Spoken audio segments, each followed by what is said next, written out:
एक बेटी की वजह से मेरे बाकी बच्चे दुख पाए, कि मैं देख नहीं सकती। तुम्हारा बाप अभी जिंदा है लक्ष्मी, और किसी में इतनी हिम्मत नहीं जो तुम्हें यहाँ से ले जा सके। यहाँ से जाने का फैसला खुद लक्ष्मी का है। राजेंद्र और उसके घर वाले मेरे बारे में सब जान गए। पता नहीं वो मेरे साथ क्या सुलूक करेंगे। अरे जो भी करेंगे पर तेरे बाबूजी के जुल्मों से कम ही होगा।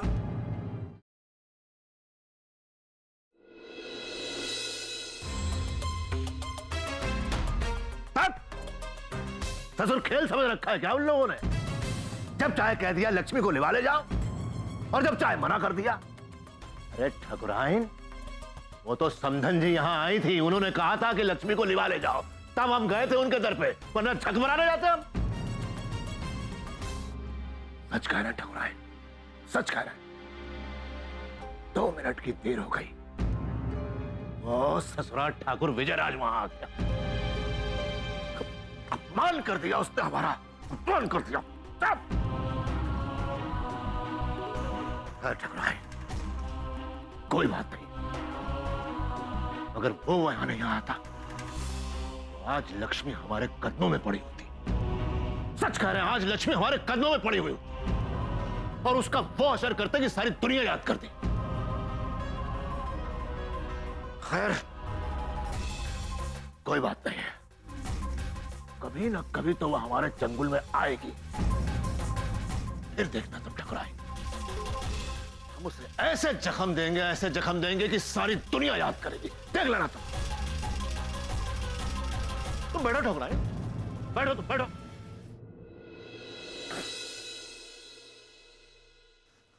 सही कह रहे ठकुराइन, उस विजयराज को हम छोड़ेंगे नहीं। देख लेना।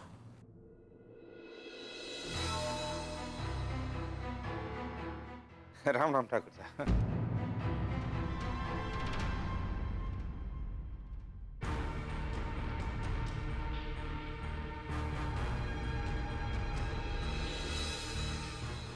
ये क्या बात हुई ठाकुर साहब? जिस तरह पहले खुश होकर आप हमारा स्वागत करते थे, वो खुशी अब दिखाई नहीं देती है। क्या लेने आए हो यहाँ? लेने नहीं ठाकुर साहब, कुछ पूछने आए हैं। और कुछ बताने आए थे। जो बकना है जल्दी बको। वो क्या है ठाकुर साहब कि गांव भर के लोग बातें कर रहे हैं कि लक्ष्मी बहू रानी भागते भागते अपने मायके पहुंच गई है, और फिर सुनने में आया कि आप अपनी भागी हुई बहू को लिवाने गए थे, मगर उसने आने से मना कर दिया ठाकुर साहब। अपनी हद में रहो छेदीलाल। मैं तो अपनी हद में ही हूँ ठाकुर साहब। लोगों का क्या करें जो पीठ पीछे बातें बना रहे हैं, आप तो जानते हैं। जब जरूरत पड़ती है तो ससुर हाथ जोड़ते हैं, गिड़गिड़ाते हैं, हाथ में पीठ पीछे हमारी बुराई करते हैं। देख लेंगे हम सबको, छोड़ेंगे नहीं हम। अरे ठाकुर साहब, आप बेकार ही इधर उधर भाग दौड़ कर रहे हैं। अगर बहू रानी को आना होता तो वो भागती ही क्यों भला? छेदीलाल, हमें समझाने की तुम्हारी औकात नहीं है। अच्छा यही होगा कि कोई पतली गली देख के तुरंत निकल लो यहाँ से, समझे? अरे ठाकुर साहब, हम अपनी औकात जानते हैं। आप शायद नहीं जानते कि हम बहुत काम के आदमी हैं।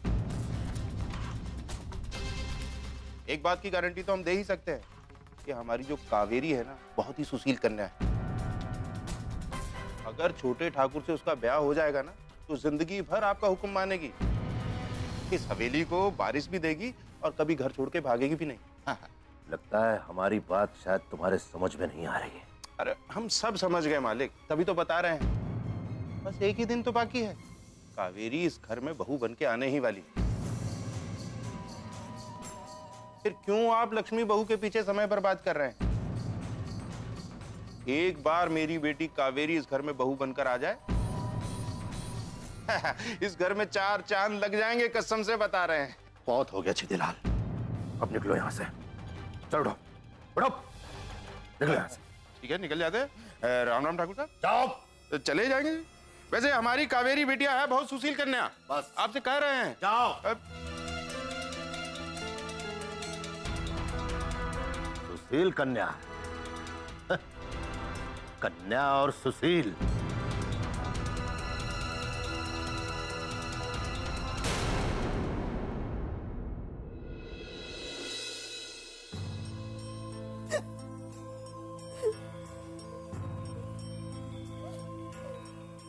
लक्ष्मी बेटे, मैं जानता हूं वसुंधरा की हरकत से तुम्हारे दिल को कितना दुख पहुंचा है।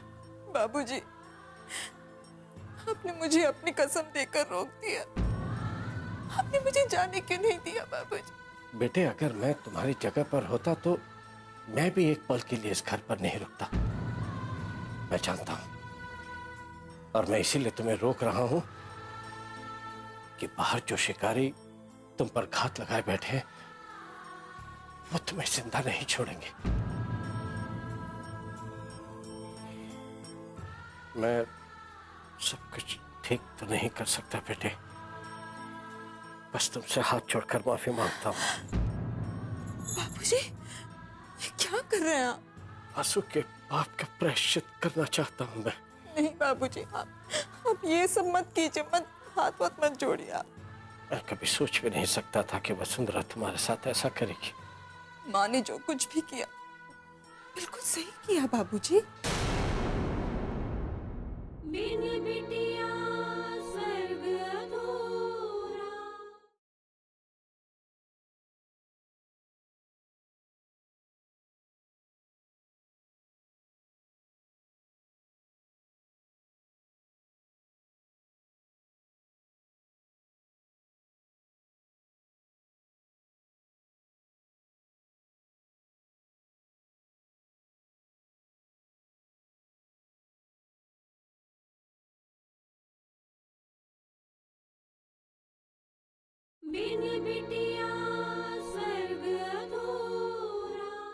नहीं बाबूजी, आप ये सब मत कीजिए, हाथ मत जोड़िए आप।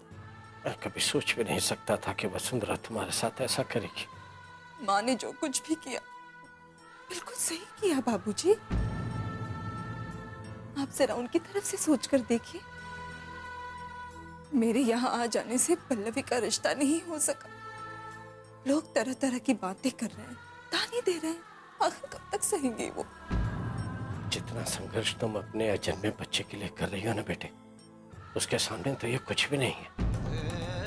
हाँ, फर्क सिर्फ इतना है कि ये तुम्हारा अपना खून है और तुम वसुंधरा की सौतेली बेटी। ऐसा मत कहिए बाबूजी। बाबूजी, माँ ने हम में कभी फर्क नहीं किया। हमेशा मुझे अपनी बेटी की तरह रखा। सखी माँ से भी ज्यादा प्यार दिया मुझे। हाँ, ये बात तो उसने सबके सामने साबित कर ही दी है। लेकिन अब मुझे किसी के कहने सुनने से कोई फर्क नहीं पड़ता। तू मेरी बेटी है और मैं तेरी परेशानी को बढ़ते हुए नहीं देख सकता। इसलिए लोग चाहे कुछ भी कह लें, कुछ भी करें, तू यहीं रहेगी। अब से तेरे और तेरे बच्चे की परवरिश मैं करूंगा। ये मेरा फैसला है और तुझे मानना होगा, समझी तू?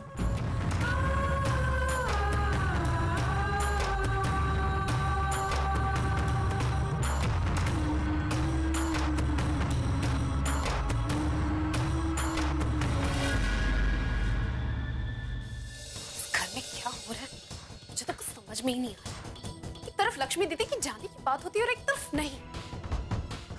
क्या करें, इस घर के लोग कुछ। ये अपने आप से क्या बातें कर रही हो मीनाक्षी? दीदी अच्छी भली जाने के लिए तैयार हो गई थी, लेकिन बाबूजी ने उन्हें रोक दिया। वो चली जाती तो सब ठीक हो जाता। तुम भी ऐसे ही सोचती हो मीनाक्षी? अरे तुम तो एक औरत हो, फिर भी दीदी का दर्द और उनकी परेशानी नहीं समझ सकती। औरत तो माँ जी भी है ना, और औरत है क्या, वो तो दीदी की भी माँ है। फिर भी वो वही कर रही थी जो हम सब के लिए, इस समाज के कायदे कानून के हिसाब से सही है। भाभी ये मत भूलिए कि समाज आपसे और हमसे ही बना है। कायदे कानून के नाम पर अपनी छोटी सोच सबके ऊपर थोप देना ये न्याय नहीं है। पल्लवी, तुम अभी छोटी हो, तुम ये सब बातें नहीं समझोगी। इसमें समझना क्या है मीनाक्षी? दीदी और उनकी बच्ची की जान लेने की जो कोशिश की गई, क्या वो सही था? एक बच्ची की ही तो प्रॉब्लम थी, वो भी माँ जी ने हल कर दी थी। उन्होंने कहा था ना कि बच्ची को हम पालेंगे। फिर उसके बाद तो लक्ष्मी दीदी को समझौता कर लेना चाहिए था ना। उनकी बच्ची भी बच जाती और उनका घर भी बच जाता। भाभी आप ये कैसी बातें कर रही हैं? मुझे तो कुछ भी समझ में नहीं आ रहा। जिस बच्ची के लिए दीदी ने इतना संघर्ष किया, उसे यूं ही छोड़कर चली जाती। अरे तो ये क्या पराया घर है? उनका अपना घर है ये। उनकी बच्ची यहाँ आराम से रह सकती है। मानना पड़ेगा मीनाक्षी, एक तरफ तुम दीदी की बच्ची को तो अपने साथ रख सकती हो, और दूसरी तरफ दीदी को इस घर में नहीं रख सकती। वाह, कैसी दोहरी मानसिकता है तुम्हारी। दीदी के रहने में और बच्ची के रहने में जमीन आसमान का फर्क है। दीदी शादीशुदा है, उन्हें अपने ससुराल में ही रहना चाहिए। भाभी, मुझे तो आज आपकी, ठाकुर मान सिंह की और माँ की सोच में कोई फर्क ही नजर नहीं आ रहा। हम सब समाज के दायरे में रहकर सोच रहे, इसलिए। तुम खुद सोचो पल्लवी, उस दिन मान सिंह जी का कितना अपमान हुआ था। इसके बावजूद वो दीदी को यहाँ लेने आए थे। क्यों? क्योंकि वो ये चाहते थे कि सब कुछ ठीक हो जाए। और बाबूजी ने क्या किया?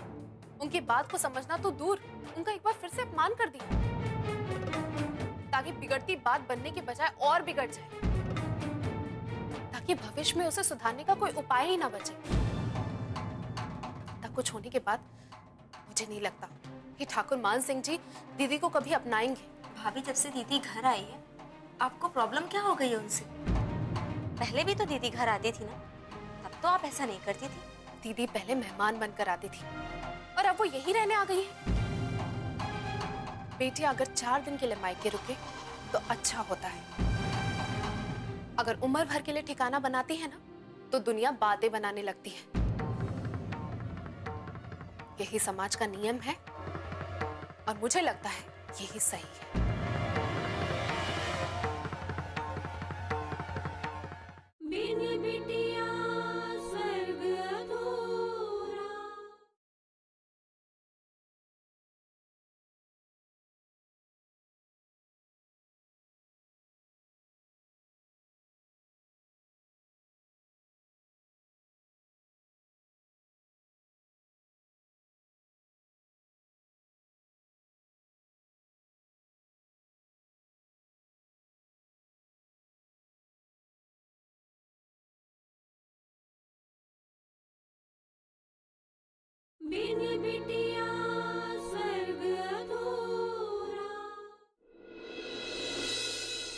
मछली झील की रानी है, जीवन उसका पानी है।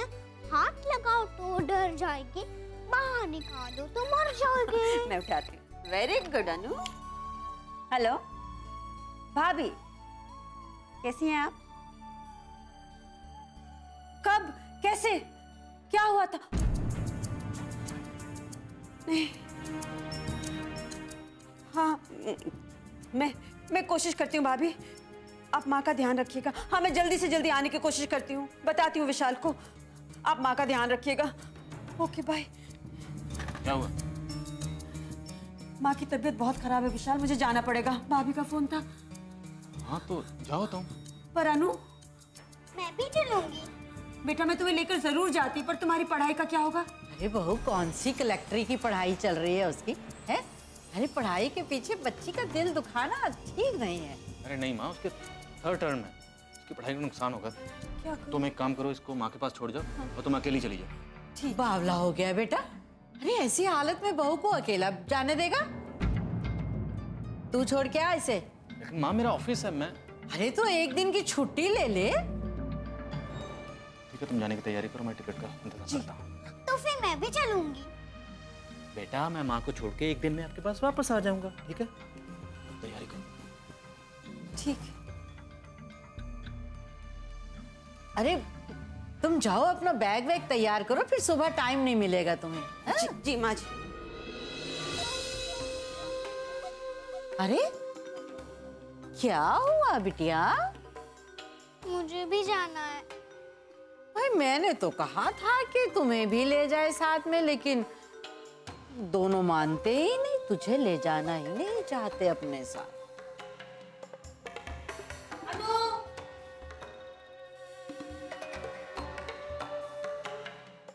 अरे बेटा एक बार छोड़कर तो जाने दे तुझे, फिर मैं बताऊंगी कि दादी का असली प्यार क्या है। राम जी भला करे।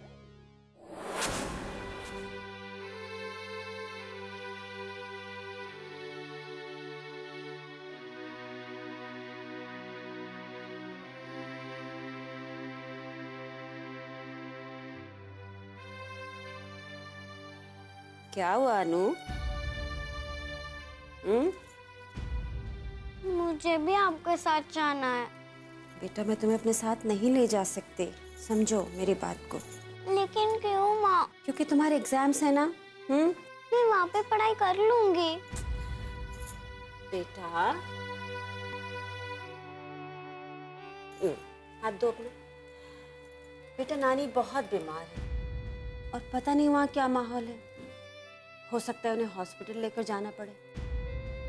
ऐसे में तुम्हारी पढ़ाई कैसे होगी वहाँ? और ये भी तो पता नहीं बेटा कि वहाँ हमें कितना वक्त लग जाए। लेकिन आप दोनों चले जाएंगे, मैं यहाँ अकेले कैसे रहूंगी? पापा तो एक दिन में आ जाएंगे ना, और तुम अकेली कहाँ हो? दादी भी तो है ना तुम्हारे साथ। मगर मुझे आपके साथ जाना है। ऐसा नहीं कहते बेटा, तुम तो मेरी समझदार बेटी हो ना। तुम भी चली जाओगी तो दादी यहाँ अकेली रह जाएंगी। उनके साथ भी तो किसी को रहना चाहिए। तुम यहीं रहो, दादी के साथ खूब मन लगा के पढ़ना और दादी को बिल्कुल तंग मत करना।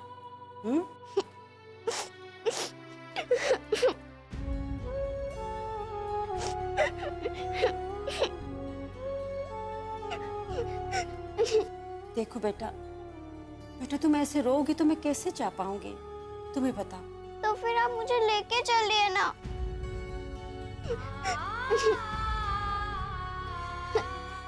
मत रो प्लीज, मत रो। अच्छा ठीक है, मैं तुम्हें ले चलूंगी। हैप्पी? थैंक यू माँ। चलो अब सो जाओ, गुड नाइट। रात बहुत हो गई है, सुबह जल्दी उठना भी है। हाँ। ये सब पैकिंग में बाद में करूंगी, अभी मैं अपनी अनु को सुलाऊंगी। चल इधर सिर उठाओ, सो जाओ।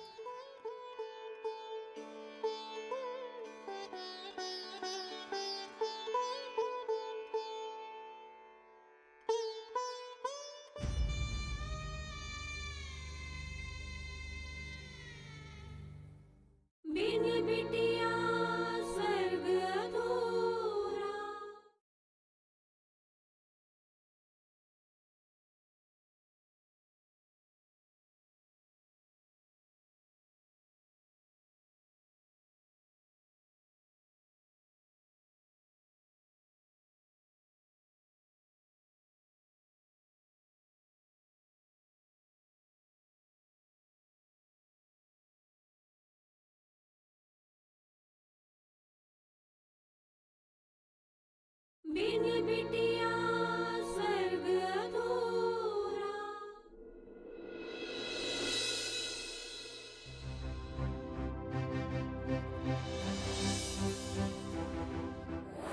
अरे इन्होंने हमारे साथ क्या नहीं किया, फिर भी हम अपनी बेटी को वहां भेजने के लिए तैयार हो गए। लेकिन ये लेकर जाना ही नहीं चाहते। बहुत बहुत मेहरबानी दामाद जी, जो आप यहाँ आए, हमारी बेटी की हालत देखी और उसके लिए छूटे ही से, लेकिन 2 आंसू तो बहाए। अब आप यहाँ से चले जाइए, भगवान के लिए यहाँ से चले जाइए।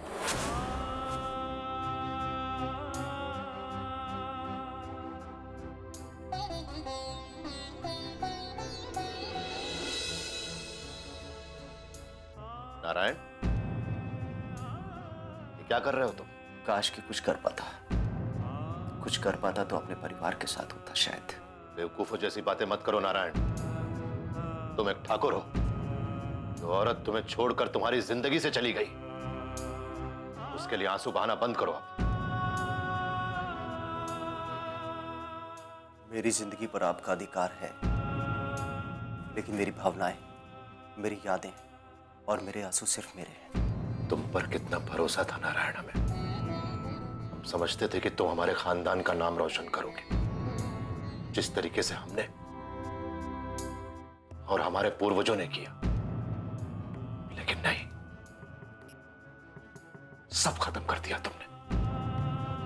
सबसे पहले उस नालायक लक्ष्मी को शह दी, और अब उस नौकर की लड़की से शादी करने के लिए तैयार हो गए। इस पर तो आपको मेरी पीठ थपथपानी चाहिए कि मेरी शादी करने से आपके खानदान की इज्जत बच जाएगी। क्या खाक इज्जत बचेगी नारायण?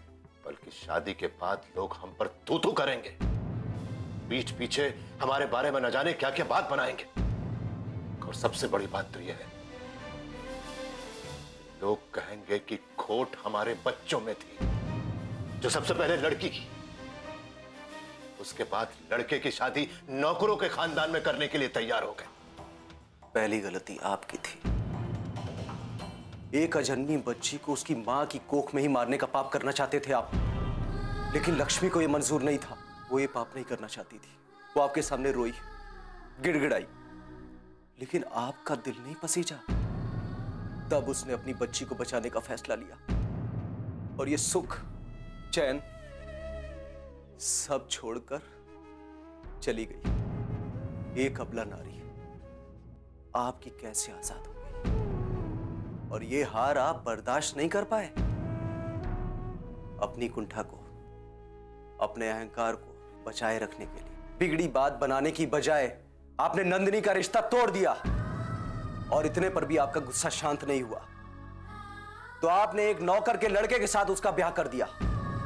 और आज मैं उसी की गलती की सजा भुगत रहा हूं बाबूजी, और ना चाहते हुए भी मुझे उस लड़की के साथ शादी करनी पड़ रही है, सिर्फ हमारी इज्जत बचाने के लिए। दूसरों पर आरोप लगाने से पहले अगर अपनी गलती मान लेते तो हमारा परिवार बहुत सुखी होता।